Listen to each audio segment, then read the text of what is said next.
अस्सलाम वालेकुम दोस्तों आज की वीडियो में बताएंगे कि क्या इमरान खान चंद दिनों के बाद वज़ीर आज़म बन सकते हैं। क्या अगला आर्मी चीफ फैज़ हमीद ही होंगे, आज की वीडियो में बताएंगे। सोशल मीडिया और कुछ सहाफ़ियों के मुंह से ये बातें सुनी हैं कि इमरान खान और मुक़्तदर हलकों के दरमियान कोई मुलाकात हुई है, कोई खुफिया मुलाकात हुई है। उस मुलाकात में क्या तय पाया है, आज की वीडियो में आपको बताते हैं।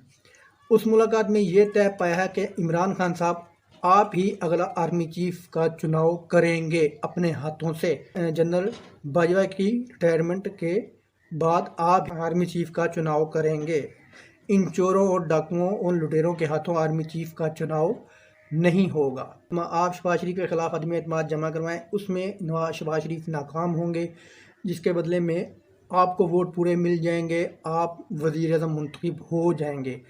उसके बाद आप आर्मी चीफ का चुनाव करें, इलेक्शन कमिश्नर जानबदार लेके आएँ और असम्बलियाँ तहलील कर दें और जनरल इलेक्शन की डेट दे दें।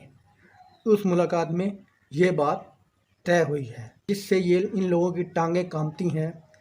इमरान खान साहब उसी को आर्मी चीफ मतलब जनरल फैज़ को ही लेके आएंगे और इंशाल्लाह इंशाल्लाह इंशाल्लाह अपने हाथों से जनरल फैज़ हमीद साहब को चीफ ऑफ आर्मी स्टाफ का ओहदा देंगे। दोस्तों वीडियो अच्छी लगी तो लाइक करना, चैनल को सब्सक्राइब करना। अल्लाह हाफ़िज़।